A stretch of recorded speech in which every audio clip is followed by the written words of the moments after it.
Good morning, ladies and gentlemen, and welcome to the TTPS weekly press briefing. I am Superintendent Joanna Archie, and with me is the Acting Commissioner of Police, who will address you on certain issues.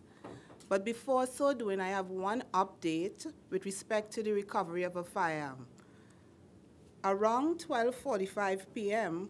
on Wednesday, the 25th of June, 2014, police officers attached to the Interagency Task Force, together with officers of the Criminal Gang and Intelligence Unit, acting on intelligence information received, went to an abandoned church obliquely opposite Desperately Crescent, Laventille, where the officers searched the structure and one Walter caliber submachine gun with a magazine containing 32 rounds of 9mm ammunition and a quantity of marijuana were found and seized. No one was arrested, however, inquiries are continuing into that find. The exercise was supervised by Acting Sergeant Mathis and Acting Sergeant Sutherland of the Interagency Task Force. I would now hand over to you, the Acting Commissioner of Police. Thank you very much, Superintendent Archie. Good morning to the members of the media and other persons present here. I have been bombarded with numerous questions about the situation in Laventille involving what some in the public domain and some in the media have described as a war between the police and the community. I wanted to bring some level of clarity on that issue to share with you that the Trinidad and Tobago Police Service has not launched out any war with the Laventille community. In fact, the Trinidad and Tobago Police Service continues to work extensively with the people of Laventille towards improving the lives of the people within the Laventille community.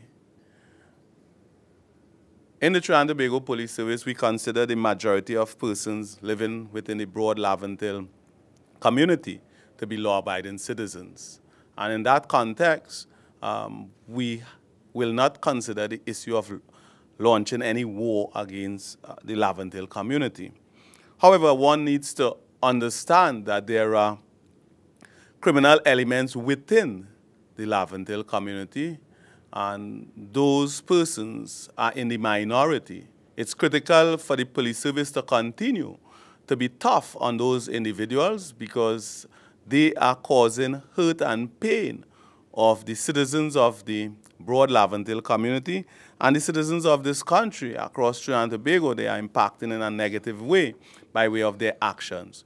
The Trinidad and Tobago Police Service will continue to pursue those individuals with a clear intention to prosecute them for any of the criminal offenses that they may commit. But there is no war. We continue to work in partnership with the Laventille community. As recent as April, the Trinidad and Tobago Police Service pursued an initiative with the youths of St. Barb's community, an initiative which is referred to as Youth for a Better Tomorrow. It's an initiative which was actually generated through the call for help by the young persons within the St. Barb's community. Over time, it has been growing by way of the number of persons, but it started with around 60 persons, and it's now would have grown to around 78 persons, mostly teenagers within St. Barb's community. The young people have said, we require some kind of support. We need help. We have been hurting. We have been involved in wrongdoings. We have been involved in gangs. We have no direction. We want help. And we are crying out for help. And the Hearts and Minds team of the Interagency Task Force has been working with those young persons and reaching out to other groups. They are supported by the Citizen Security Program team, Mr. Gregory Sloan Seals and his team. They are supported by the Office of Law Enforcement Policy under the Ministry of National Security. They receive some support from the Social Development Ministry, the mentorship program. they receive support from community members, not necessarily from the Laventille community, other persons willing to make a difference in the lives of those young persons. And that program has been pursued from April to now, and it's growing. It's growing because the intention is that if we can impact positively the lives of 78 young persons in Laventille, and we continue to expand programs like those, the dynamics around the violence in Laventille will change. We intend to expand program like the one I refer to, Youth for a Better Tomorrow, into other areas within the Laventille community. The next move, Hearts and Minds team will be extending a similar outreach to the CLETS community. B-Mobile has sponsored computers. There's computer training evening classes for the young children. There are other developmental training programs, adult education. It is a whole trust towards helping young people who are crying out for help. We continue to complain about them. This is a time when they are crying out for help, and the police service is reaching out in support of those young persons. Those are the positive things happening in Laventille. In addition to that, we have been pursuing youth club in Laventille. We have several youth clubs. The last one to be launched in Laventille was the Success Village Laventille Youth Club, which has around 58 members. Again, it's to address the young persons in Laventille, to set the right pathway for them.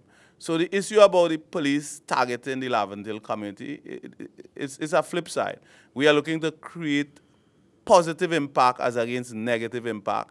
And the Trinidad and Tobago police will continue, because we believe that if we work in partnership with the law-abiding citizens of Laventille, we can see some transformation of the Laventille community from one which has been over the years heavily built around violence, not necessarily violence by all the citizens, but heavily built around violence, young people losing their lives as they enter their teens and enter into their 20s. That must stop. These young people can be so productive for our country if there is some intervention, and the police service is taking leadership on such an intervention. As we continue our trust, we need to thank the members of the society who have been supporting the police service continuously, providing us with the kind of assistance necessary as good citizens seeking to make a difference in Trinidad and Tobago. 2014 has been a very successful year in the context of firearm recovery. At this point in time, we have recovered 344 firearms across Trinidad and Tobago.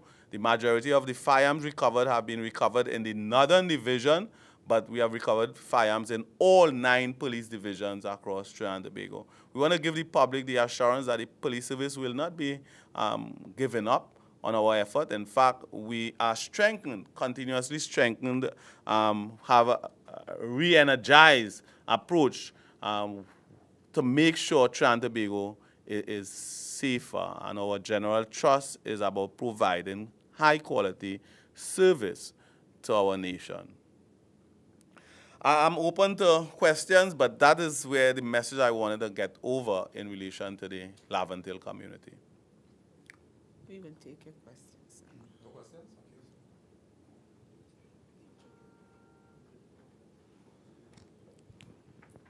Good morning, Mr. Commissioner. Morning, sir. You know, you're speaking about Laventille.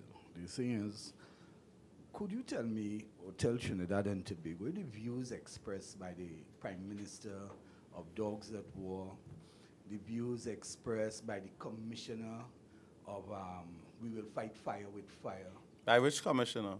Not the Commissioner, sorry, the Minister of National Security, that we'll fight fire with fire. The views expressed by Inspector of Police in the that San Juan area, that northeastern area, that will meet them head on. Are these the views of the police service, or is this their own personal views and you do not share, the police service does not share these views? What I would speak to is the views as expressed by the police officer, the inspector that you referred to. I will not speak to the views expressed by the Prime Minister nor the Minister of National Security. If you want clarity around what was said by the Prime Minister, you can, in fact, engage the Prime Minister. If you want clarity around what was said by the Minister of National Security, you can engage the Minister of National Security. As the head of the police service, I can speak to the police service and all the members of the police service and the issues around how we approach things. It has been reported that Inspector Alexander talked about head-on meeting with the criminals. That has to do with a situation of the police service not taking a position to retreat. Criminals cannot have the upper hand on innocent citizens in this land. The reason you have a police service is for us to be out there providing the level of security, the protection that is necessary for the law-abiding citizens to function within a democracy. So in that context, the police service will continue to confront any criminal anywhere across Trinidad and Tobago. That's the position of the organization, and we're not retreating from that. But beyond that, the police service recognizes that it is not a war we are creating with anyone. We are pursuing our lawful functions, which is enshrined by way of the legislation providing the police service in a country like Trinidad and Tobago, a democratic state. We are fulfilling our obligation to society by making ourselves available to provide the level of protection, safety, security across Trinidad and Tobago. And when I speak across Trinidad and Tobago, there will be no community for which the police service will not go in and address the issue of the safety and security. So if there are pockets within the Laventille community where people are acting in a violent way, we will go in there. We will not retreat. We'll go in there and address the situation. And it's in that context you can speak about the likelihood of confrontation, but it is about going into communities to protect the law-abiding citizens. We clearly recognize law-abiding citizens are in the majority. There is a small, very small minority group of violent criminals out there, and we have to continue to engage those violent criminals. Whether it is about they changing the violent ways or we arresting and prosecuting those violent criminals, the issue is that we have to engage. Mr. Commissioner, now I have been in the business like over 30 years plus, longer than any of these media personnel have been around in the business. And during that time, we had people like Daryl Hirolal and others coming here and telling the police, listen, there are pockets of criminality happening in the Laventille area. There are people who are getting into crime. There are police who taking advantage of their position, and the youths will rebel against this. We have seen over the years, police ignore it, and it has continued. Is the police doing any analysis into why now persons have now decided to shoot behind police? Because that wasn't something normal. That wasn't an everyday thing. 1 or 2 years ago, but it has become prevalent now, where you have reports of persons shooting behind police. Is there any analysis into why now the criminal elements have decided to take up guns and shoot behind police? Well, I think you're qualified by speaking about your 30 years, but I have just over that amount in policing. What I would want to share with you from the very onset of my joining the police service in 1979 to now, criminals have been shooting at the police. What you found is in the olden days, you had less firearms available in Trinidad and Tobago.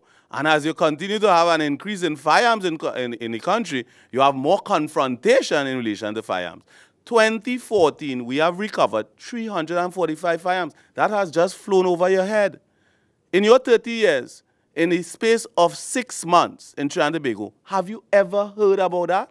Police service recovering 345 firearms. In fact, that's almost double. 345, yes, that's the number. That's almost double what we recovered for the first 6 months of 2013. And it's more than double for the first 6 months in any other year.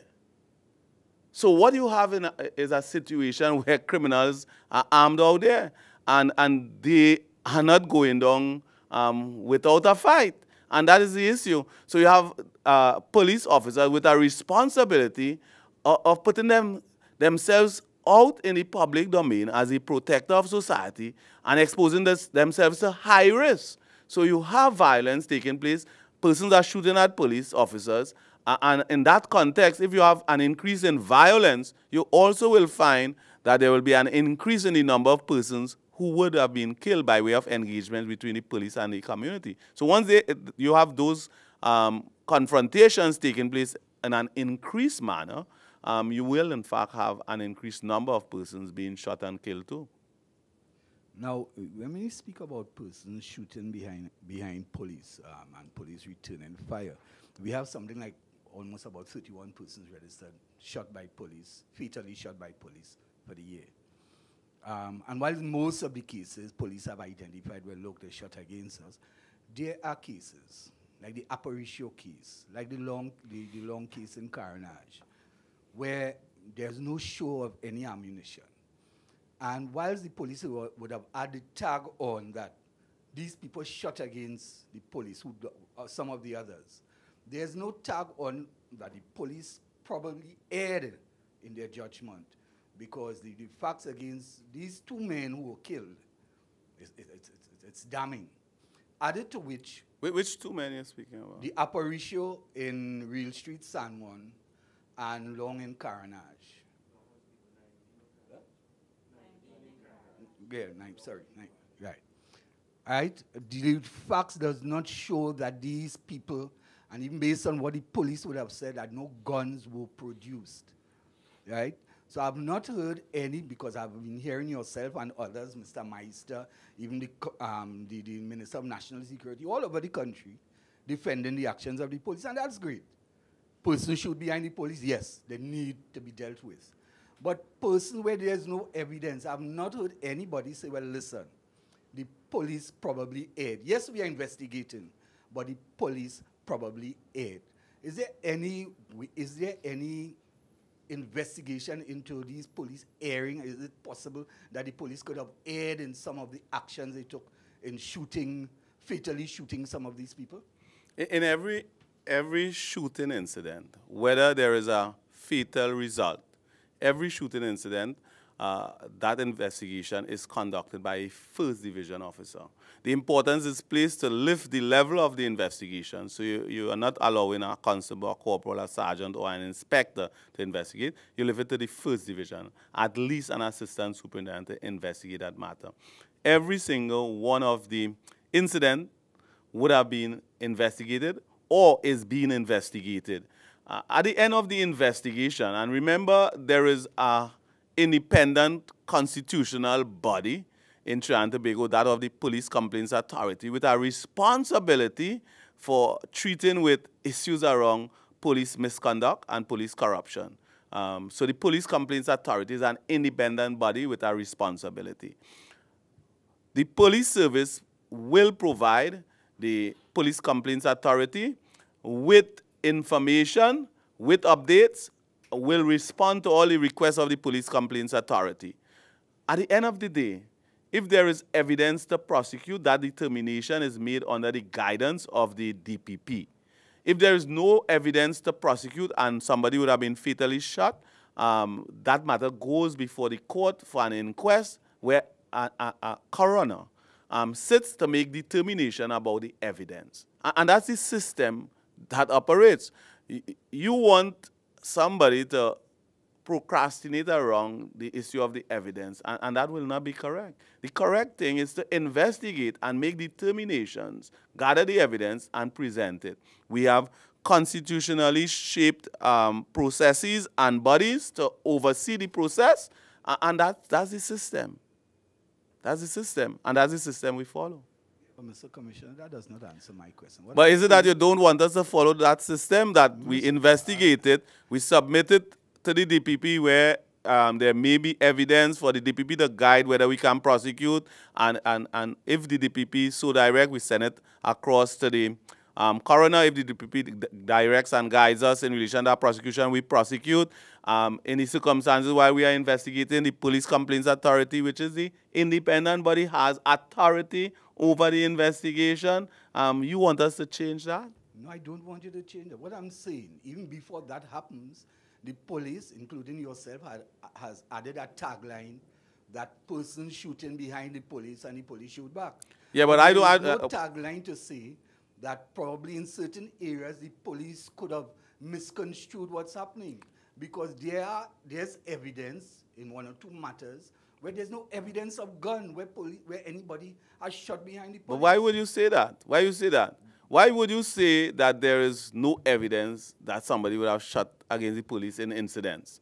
The only how you would know that is coming out of an investigation. No. And if you didn't investigate it and an investigation is done and it is supervised, overseen, accounted for by the constitutional bodies, why would you make an utterance like that?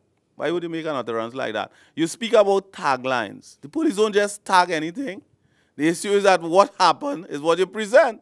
If police go at a location and they are shot at, and somebody is shot and killed, and the police find a firearm, police so inform the public that they have found a firearm and they were shot at.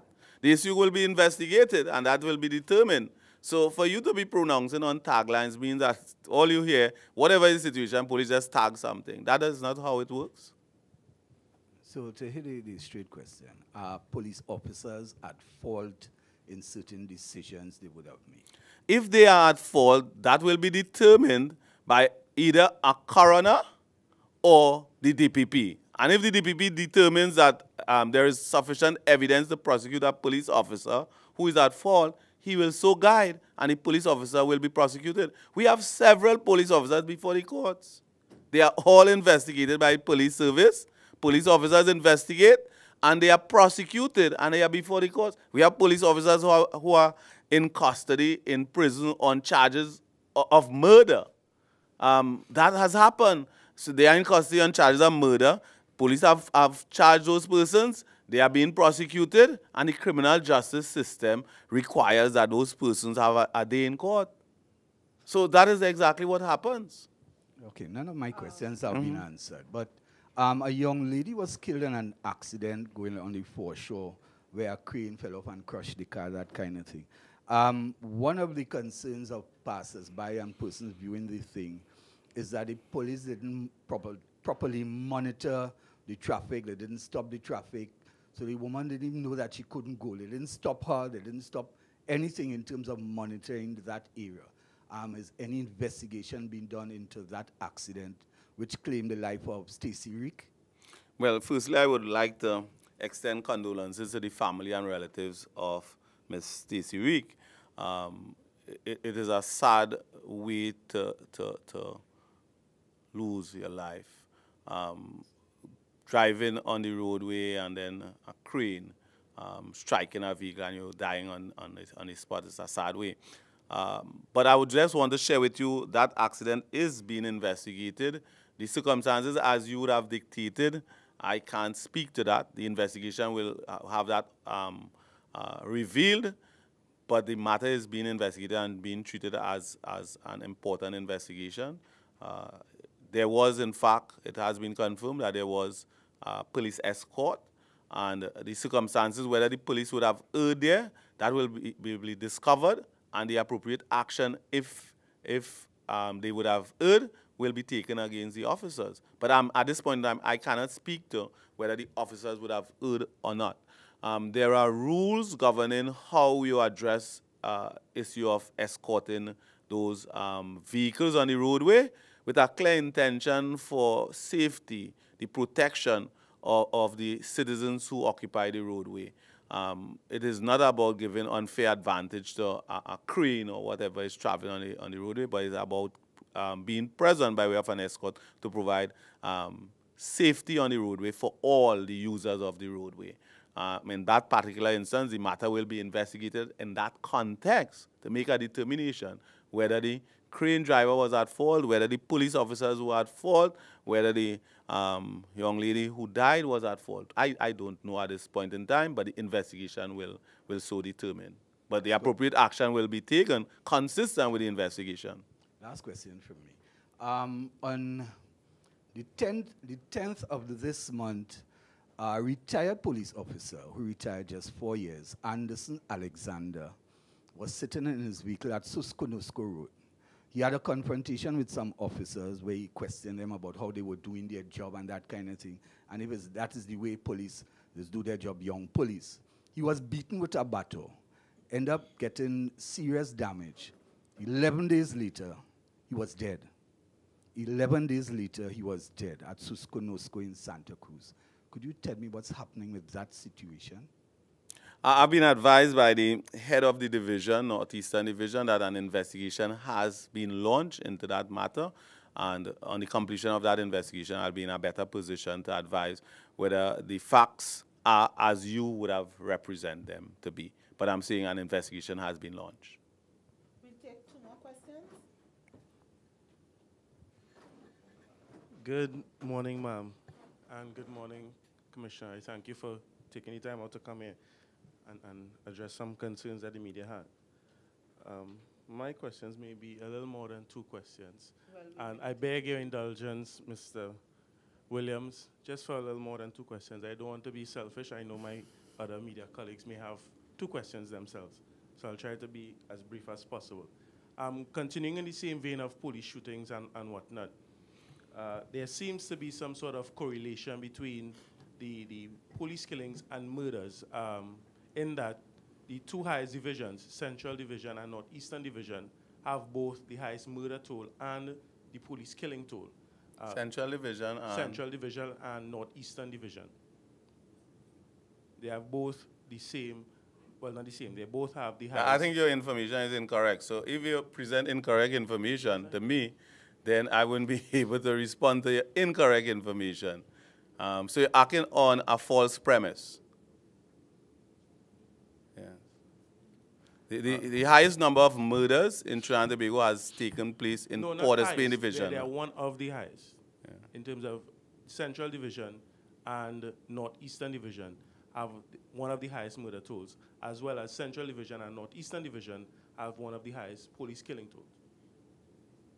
Yeah. So I just wanted to get your comment on that. Well, the point I'm saying, you're not necessarily correct. So if you're operating on a false premise, how do I comment on that false premise? So your information is not correct. I'll leave that for now. So we'll have your second question, and your final question, Mr. Levan. Switching away from police shootings now, and coming onto the Dana Sital murder investigation. On Monday, it was the assistant, Mr. Brownfield, I can't remember his position. Mr. Brownfield made some allegations towards the motive behind Dana Sital's murder. And in today's Newsday, we have that the TTPS have 2 people of interest assisting them with the investigation into Dana Sital's murder. Part A of my final question is that has the TTPS sought the assistance of the DPP in pursuing this investigation? All right. I will address your party. The DPP has been engaged very early in this investigation, so the DPP continues to be engaged by the investigators on this investigation. So that's part A. Part B. Has the TTPS have any suspect or suspects in mind in relation to Dana Sital's murder? Yes, the Trinidad and Tobago Police Service has suspects in mind. How many? Well, I would not furnish you with that. And I will not furnish you with the names of the suspects. I don't expect to get the names. And has the TTPS sought the assistance of the FBI and or any other international bodies in assisting them with the investigation? Yes, the TTPS has sought the assistance of international bodies, and we are receiving assistance from international bodies in the investigation. Just for clarity, and I know you're a man who likes clarity, based on your response there, which international body has At this time, I would refrain from furnishing you with that, but surely we have sought assistance and we are receiving assistance. Now, according to today's news, and this is part D and final part of my second question. According to today's Newsday, one of the two people that is assisting the police seems to be involved in this matter firsthand. Is it that the TTPS are looking to or seeking to grant him some sort of immunity or have him be granted immunity in exchange for his testimony? One of the things I would share with you is that I will not comment on the Newsday's article. Just like how when you contacted me recently on the Assistant Secretary Brownfield's utterance, and what you represented was very incorrect in relation to what was uttered by Assistant Secretary Brownfield. Because when I reached home and I watched the television, what was presented is an excerpt of what he stated, and it was totally different to what you raised with me and totally different to what I saw on one of the daily newspaper. So I will not speak to the issue of the content of the daily newspaper, just to share with you that investigation continues to be the #1 priority investigation for the Trinidad and Tobago Police Service, and we will, in fact, continue to do everything possible to solve that crime. Well, Sorry, I do apologize. Again, going back to what Brownfield said, didn't say, it seemed to have been linked to the international drug trade. Be that as it may, has the TTPS received any motive for Dina Sitahal's murder? The investigation continues to be pursued by a very large team of investigators, putting all efforts to ensure that within the shortest period of time, the police service can complete that investigation, and we have been able to obtain additional assistance from some international bodies, all get towards ensuring that we complete that investigation within the shortest period of time. Good morning, Commissioner. Peter Christopher from CTV. This morning we received information that there was a murder in Malabar. One Curtis Gibson, a security guard, attached to the life support program. Do you have any details on that incident, and what is the latest concerning the investigation into the life support program? I don't have any details on that matter that you just raised, but I surely can seek to source information on that, because I don't have that. I'm just back to in office from external visit that I conducted in South. So I rush back here to make sure that I fulfill my obligation to be here for this press briefing. But I'll surely seek the information in relation to that matter you raised, whether someone has been killed in Malabar.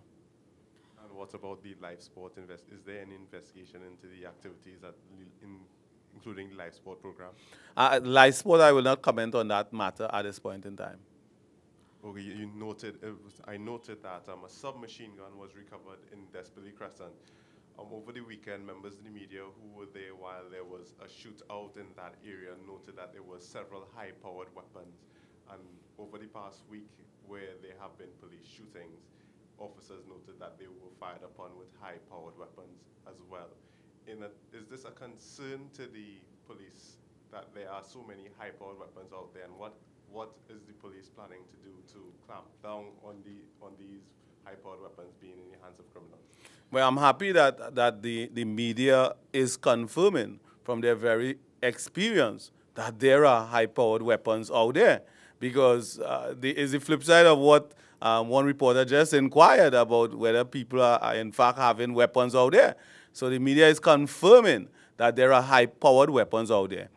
We continue to pursue those high-powered weapons, and we are recovering those high-powered weapons and low-powered weapons. We have recovered 345 weapons for 2014, the highest number recorded for any given year in the country's history. But that doesn't really answer my question. Is there going What are we doing? This is your question, and I'm saying we have been pursuing the recovery of those firearms, and we have been successful in the recovery of those firearms. We have recovered 345 for 2014, which is the highest number recovered for any given year in Trinidad and Tobago's history. I think that's like a straightforward way of responding to you, inquiring what we are doing, and I'm just explaining what we are doing. Okay, one final question. In relation to police shootings, you met with the director of the PCA, Gillian Lucky, a couple of weeks ago concerning the high number of police shootings and also the and she brought up the tardiness in officers delivering reports to the PCA about those police shootings. In the recent cases, have the officers submitted their reports on a timely basis, and what is being done in relation to that? Well, what I can share with you, the director of the PCA presented in the public domain some incidents where there has been tardiness by way of police officers in some investigations. It's not a sweeping statement to say in all investigation there is tardiness. She has raised those matters with me, and they are effectively being addressed at this point in time to ensure that all the necessary reports which are supposed to be submitted to the director of the PCA are submitted. We want to thank you, ladies and gentlemen, and do have a very productive day. Thank you very much.